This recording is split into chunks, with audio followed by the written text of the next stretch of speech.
ಆತ್ಮೀಯರೆಲ್ಲರಿಗೂ ನಮಸ್ತೆ. ನಾನು ಚರಣ್ ರಾಜ್ ಅಡಾಡಿ. ಸೋಮೇಶ್ವರ ಶತಕ ಸರಣಿ ಕಾರ್ಯಕ್ರಮದ 2ನೇ ದಿನಕ್ಕೆ ತಮಗೆಲ್ಲರಿಗೂ ಸ್ವಾಗತ, ಸುಸ್ವಾಗತ. ಕಲಿಕೆ ಎನ್ನುವುದು ಕೇವಲ ಒಬ್ಬ ವ್ಯಕ್ತಿಯ ಸೊತ್ತಲ್ಲ. ಪ್ರಪಂಚದ ಸಕಲ ಚರಾಚರ ಜೀವಿಗಳು ಸಹ ನಿರಂತರ ಕಲಿಕೆಯಲ್ಲಿರುತ್ತವೆ. ಹಾಗಂದ ಮಾತ್ರಕ್ಕೆ ಕಲಿಕೆ ಎನ್ನುವುದು ಪೂರ್ಣಗೊಳಿಸುವ ಯಾವುದೋ ಒಂದು ಪದವಿಯೂ ಅಲ್ಲ. ಕಲಿಕೆ ನಿತ್ಯ ನಿರಂತರ. ಕಲಿಯುವ ಮಾರ್ಗಗಳು ಹಲವಾರು, ಕಲಿಯುವಿಕೆಯ ಸಂಪನ್ಮೂಲಗಳು ನೂರಾರು.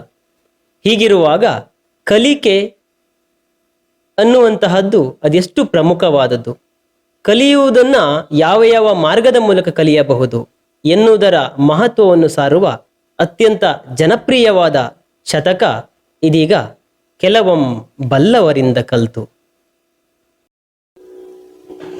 ಕೆಲವಂ ಬಲ್ಲವರಿಂದ ಕಲ್ತು ಕೆಲವಂ ಶಾಸ್ತ್ರಗಳಂ ಕೇಳುತ್ತು, ಕೆಲವಂ ಮಾಡ್ಪವರಿಂದ ಕಂಡು ಕೆಲವಂ ಸುಜ್ಞಾನದಿಂ ನೋಡುತ್ತು, ಕೆಲವಂ ಸಜ್ಜನ ಸಂಗದಿಂದರಿಯಲ್ ಸರ್ವಜ್ಞನಪಂ ನರಂ ಪಳവും ಪಳ್ಳ ಸಮುದ್ರ ವೈಹರ ಹರ ಶ್ರೀ ಚನ್ನ ಸೋಮೇಶ್ವರ.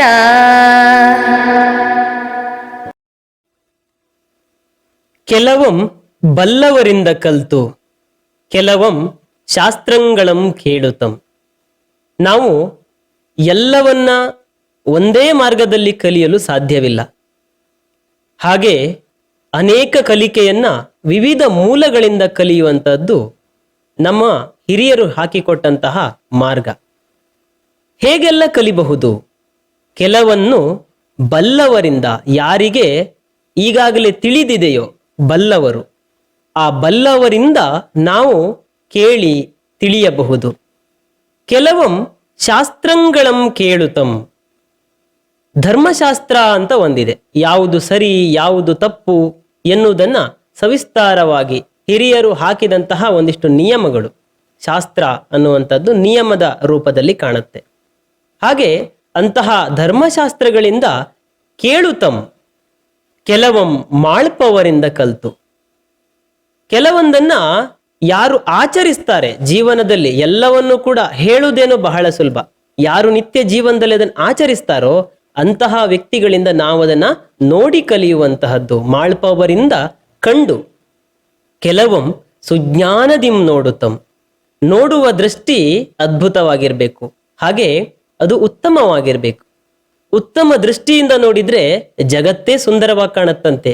ಹೇಗೆ ಧರ್ಮರಾಯ ಇಡೀ ಹಸ್ತಿನಾಪುರವನ್ನ ಸುತ್ತಿದಾಗ ಆತನಿಗೆ ಯಾವ ಕೆಟ್ಟ ವ್ಯಕ್ತಿಗಳೂ ಕಾಣಲಿಲ್ಲಂತೆ. ಅದೇ ದುರ್ಯೋಧನ ಹೋದಾಗ ಯಾವ ಒಳ್ಳೆ ವ್ಯಕ್ತಿಗಳು ಕಾಣಲಿಲ್ಲ. ಇದು ಎಲ್ಲವೂ ಕೂಡ ಅವರವರ ನೋಡುವ ದೃಷ್ಟಿ. ಹಾಗೆ ಕಲಿಕೆಯಲ್ಲಿಯೂ ಕೂಡ ಒಂದು ಸುಜ್ಞಾನ ಅಂತ ಇದೆ. ಒಳ್ಳೆಯ ದೃಷ್ಟಿಯಿಂದ ಒಳ್ಳೆಯ ಜ್ಞಾನವನ್ನ ಕಲಿತಾಗ, ಅಂದ್ರೆ ನೋಡಿ ಕಲಿತಾಗ ಅದು ಒಂದು ಉತ್ತಮ ಕಲಿಕೆ. ಕೆಲವಂ ಸಜ್ಜನ ಸಂಗದಿಂದರಿಯಲ್ ಅಂತ ಹೇಳಿದ್ರೆ, ಸಜ್ಜನರ ಸಂಗವದು ಹೆಜ್ಜೇನು ಸವಿದಂತೆ ಅನ್ನುವಂತಹ ಮಾತಿದೆ. ಸಜ್ಜನರ ಸಹವಾಸದಿಂದಲೇ ನಾವು ಅನೇಕ ವಿಚಾರಗಳನ್ನ ಕಲಿತೀವಿ, ನಮ್ಮ ವ್ಯಕ್ತಿತ್ವಕ್ಕೆ ರೂಪಿಸ್ಕೊಳ್ತೀವಿ. ಹಾಗೆ ನಾವು ಒಂದಿನ ಸಜ್ಜನರಾಗ್ತೀವಿ. ಅಂದ್ರೆ ಸಹವಾಸ ಅನ್ನುವಂತಹದ್ದು ಬಲ. ದುರ್ಜನರ ಸಹವಾಸ ಅನ್ನೋದು ಅದು ನಮ್ಗೆ ದೋಷ ಆಗತ್ತೆ. ಹಾಗೆ ಸಹವಾಸ ಬಲ ಅನ್ನುವಂತಹದ್ದು ಸಜ್ಜನ ಸಂಘದಿಂದ ಕಾಣುತ್ತೆ. ಹೀಗೆ ಮಾಡಿದಾಗ ಸರ್ವಜ್ಞನಪ್ಪ ನರಂ ಅಂತ ಹೇಳಿದ್ರೆ ನಾವು ಕೂಡ ಸರ್ವಜ್ಞನಾಗ್ತೀವಿ ಅಂತ ಹೇಳಿದ್ರೆ, ಇದೆಲ್ಲರ ಒಂದೇ ಅರ್ಥ ಅಂತ ಹೇಳಿದ್ರೆ, ಜ್ಞಾನ ಅನ್ನೋದು ಯಾವುದೇ ಅರ್ಥದಲ್ಲಿ ಪರಿಪೂರ್ಣ ಅಂತ ಹೇಳಲಿಕ್ಕೆ ಬರೋದಿಲ್ಲ. ವಿವೇಕ ಅನ್ನುವಂಥದ್ದು ಇದೆಯಲ್ವಾ, ಆ ವಿವೇಕ ಅನ್ನುವಂತಹದ್ದೇ ಪೂರ್ಣ ಜ್ಞಾನ ಅಂತ ಹೇಳಬಹುದು. ಹೀಗೆ ನಾವು ಒಂದು ಸರ್ವಜ್ಞನಾಗುವ ಅರ್ಥ ಇಲ್ಲಿ ಹೇಳಿದ್ದಾರೆ. ಹಾಗೆ ಫಲವು ಪಳ್ಳ ಸಮುದ್ರವೈ ಹರಹರ ಶ್ರೀ ಚನ್ನ ಸೋಮೇಶ್ವರ ಅಂತ ಹೇಳಿದ್ರೆ, ಒಂದು ಮಹಾನ್ ಸಮುದ್ರವನ್ನ ಜ್ಞಾನಕ್ಕೆ ಯಾವತ್ತೂ ಹೋಲಿಸ್ತಾ ಇರ್ತಾರೆ. ಇಲ್ಲಿ ಆ ಹಳ್ಳಗಳು ಸೇರಿ ಮಹಾ ಸಮುದ್ರ ಆಯ್ತು. ಮಾತಿಗೆ ಹೇಳ್ತಾರೆ, ಹನಿ ಹನಿಗೂಡಿ ಹಳ್ಳ, ತೆನೆ ತೆನೆಗೂಡಿ ಬಳ್ಳ ಅಂತ. ಇದರ ಅರ್ಥ ಇಷ್ಟೇ, ನಾವು ಎಲ್ಲಾ ಅಂಶಗಳಿಂದ ನಾವು ಸ್ವಲ್ಪ ಸ್ವಲ್ಪ ವಿಚಾರವನ್ನ ಕಲಿಬೇಕು. ಋಗ್ವೇದದ ಒಂದು ಮಾತಿದೆ, ಆನೋ ಭದ್ರಾಹ ಕೃತವೋ ಎಂತು ವಿಶ್ವತಃ. ಉತ್ತಮ ವಿಚಾರಗಳು ಜಗತ್ತಿನ ಎಲ್ಲ ಮೂಲೆಗಳಿಂದ ಬರಬೇಕು ಅನ್ನೋದು ಹಿರಿಯರು ಹೇಳಿದಂತಹ ಅಥವಾ ಋಗ್ವೇದವೇ ಹೇಳಿದಂತಹ ಮಾತು. ಹೀಗಿರುವಾಗ ನಾವು ಈ ಅನೇಕ ವಿಚಾರಗಳನ್ನ ಅನೇಕರಿಂದ ಕಲಿತು ನಾವು ಅನೇಕರಲ್ಲಿ ಒಬ್ಬರಾಗಿ ಒಬ್ಬ ಮಹಾನ್ ಜ್ಞಾನಿಯಾಗಬೇಕು ಅನ್ನೋದಕ್ಕೆ ಇದಕ್ಕಿಂತ ಸೂಕ್ತವಾದ ಯಾವುದೇ ವಿಚಾರಗಳು ಈ ಜಗತ್ತಲ್ಲಿ ಸಿಗ್ಲಿಕ್ಕಿಲ್ಲ ಅನ್ನುವುದು ನನ್ನ ಅನಿಸಿಕೆ.